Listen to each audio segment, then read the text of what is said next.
नमस्कार मित्रांनो, मी विश्वंभर शिंदे या नवीन एका व्हिडिओमध्ये तुमचं मनापासून स्वागत करतो. मित्रांनो, रेशन कार्डचे कामं आता तुम्हाला नाव वाढवणे, नाव कमी करणे किंवा एकत्रित कुटुंब असेल तर विभक्त रेशन कार्ड करणे, हे कामं आता तुम्हाला जवळच्या पुरवठा शाखेमध्ये जाऊन करता येणार आहेत. सरकारने एक 100 दिवसाचा आराखडा काढला होता. त्यामध्ये तुम्हाला मोफत सगळी कामं ही पुरवठा शाखेमध्ये तुमचं जे कुठं तहसील कार्यालय असेल किंवा जिथं तुमची पुरवठा शाखा असेल त्या ठिकाणी एक नवीन पद भरण्यात येणार आहे आणि त्याच्या माध्यमातून तुम्हाला ही सगळी कामं, जे स्थलांतरित कामगार असतील यांची सर्व कामं हे रेशन कार्डचे त्या ठिकाणी करून मिळणार आहेत. तर याचा संपूर्ण GR आपण या व्हिडिओच्या माध्यमातून बघणार आहोत.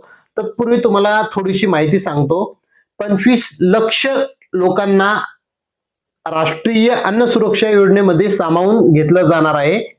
तर तुम्हाला या योजनेअंतर्गत तुमच्या रेशन कार्डवरती धान्य मिळू शकतं.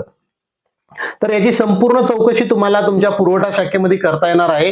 त्यासाठी तुम्हाला तोंडी कोणी बोलू देणार नाही, म्हणून तुम्हाला या GR ची लिंक मी व्हिडिओच्या डिस्क्रिप्शन बॉक्समध्ये तुम्हाला देणार आहे. त्या लिंकवर क्लिक करून तुम्ही हा GR डाउनलोड करून त्याची प्रिंट त्या ठिकाणी नेऊन दाखवू शकता. तर अशा पद्धतीने संपूर्ण माहिती आहे. आपल्या राज्यामध्ये खऱ्या अर्थानं ज्याला धान्य मिळायला पाहिजे त्याला धान्य मिळत नाही आणि ज्याला खरंच धान्याची गरज नाही अशा लोकांचे राष्ट्रीय अन्न म्हणजे सुरक्षा योजनेमध्ये नाव आहेत. तर तुम्हाला बोलतं व्हावं लागेल, तुम्हाला ही प्रिंट काढावी लागेल, पुरवठा शाखेपर्यंत तुम्हाला पोहोचावं लागेल आणि त्यांना हा सगळा प्रकार सांगावा लागेल, तेव्हा तुमचं नाव त्यामध्ये नोंदवलं जाणार आहे. तर काय आहे हा GR, संपूर्ण माहिती आपण आपल्या भाषेमध्ये वाचून बघणार आहोत. तरी व्हिडिओ शेवटपर्यंत नक्की बघा. आपल्या चॅनलवरती पहिल्यांदा आला असाल तर चॅनलला सबस्क्राईब करायला विसरू नका. असेच माझे महत्त्वपूर्ण व्हिडिओ तुम्हाला यानंतर भेटत राहतात. चला तर मित्रांनो, व्हिडिओ सुरू करूयात.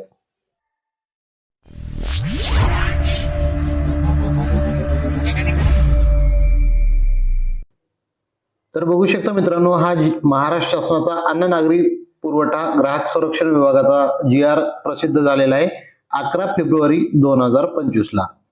तर काय आहे या GR मध्ये थोडं आपण प्रस्तावना बघू. माननीय मुख्यमंत्री यांच्यासोबत 30/12/2024 ला बैठक घेण्यात आली असून सदर बैठकीमध्ये विभागाचा 100 दिवसाचा कृती आराखडा मंजूर करण्यात आला आहे. सदर कृती आराखड्यामध्ये राज्यातील नागरिकांना स्मार्ट शिधापत्रिका वितरित करणे, तसेच सदर स्मार्ट कार्ड शिधापत्रिका राज्यातील स्थलांतरित कामगार म्हणजे जे कामासाठी इकडे तिकडे फिरत असतात त्या लोकांना देणे, ऊसतोड कामगारांना प्रथम प्राधान्य देणे, अशा पद्धतीनं उपलब्ध करून देणं त्यांचं काम आहे. त्याच्यानंतर 25 लक्ष नवीन लाभार्थ्याचे, बघू शकता हा मुद्दा, 25 लक्ष नवीन लाभार्थ्याचे राष्ट्रीय अन्न सुरक्षा योजनेमध्ये समावेश करणे हे देखील त्यांचं ठरलेलं आहे. सदर समावेश करण्यासाठी लाभार्थ्याचे KYC करणे किंवा मयत व्यक्ती असतील त्यांचे नावं कमी करणे, 100 पेक्षा जास्त वय असलेले लाभार्थी तपासणी करून ते खरंच हयात आहेत का, नसतील तर त्यांचे नावं वगळणे, तसेच सायलेंट शिधापत्रिका म्हणजेच ज्या की शिधापत्रिका फक्त काढल्यात ज्याचा वापर होत नाही त्या खरंच चालू आहेत का, तर त्याचा अर्थ सायलेंट शिधापत्रिका याच्यावर जर लोक नसतील तर नावं काढणे, अशा पद्धतीनं नावं कमी करणे इत्यादी बाबीवर प्राधान्याने कारवाई करायची आहे शासनाला. तरी त्यानुसार तालुकास्तरीय कार्यालयामध्ये पुरवठा शाखा या ठिकाणी तांत्रिक मनुष्यबळ उपलब्ध करून देण्याची बाबही शासनाच्या विचाराधीन होती. तर ती आता त्यांनी ठरवलेलं आहे की तालुका स्तरावर एक मनुष्यबळ प्रत्येक पुरवठा शाखेमध्ये द्यायचे.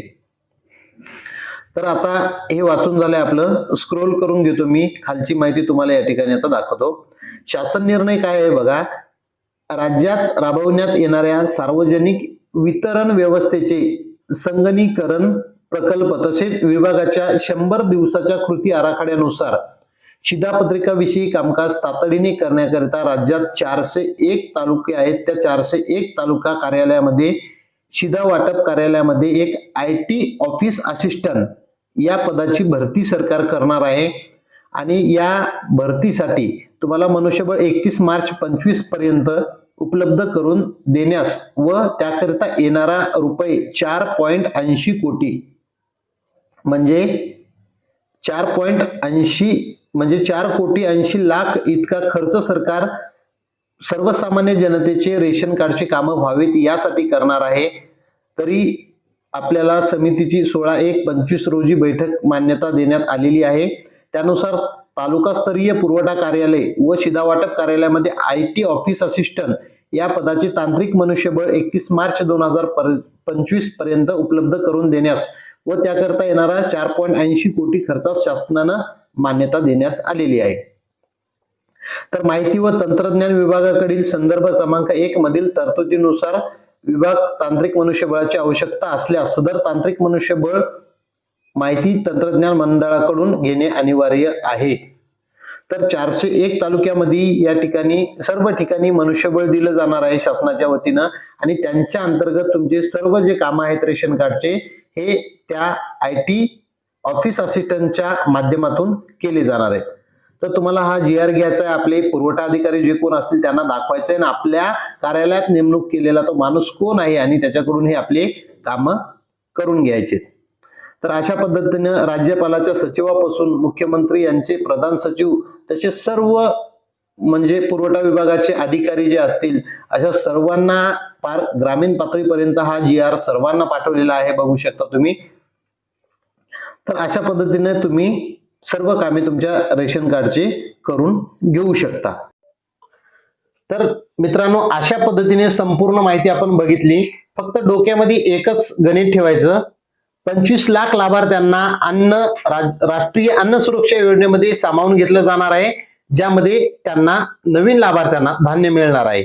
त्याच्यानंतर 401 तालुक्यामध्ये संपूर्ण महाराष्ट्रात पुरवठा विभागामध्ये जे मनुष्यबळ तांत्रिक मनुष्यबळ जे दिलं जाणार आहे, ज्या पदाचं नाव असणार आहे IT ऑफिस असिस्टंट तुमचे रेशन कार्डचे काम करण्यासाठी, तर त्याच्यासाठी टोटल 4.80 कोटी रुपये सरकार तुमच्या कामासाठी खर्च करणार आहे। त्यामुळं हक्कानी या GR ची प्रिंट घेऊन तुम्ही पुरवठा शाखेमध्ये जाऊन पुरवठा अधिकाऱ्याला भेटून हे काम सर्व करून घेऊ शकता।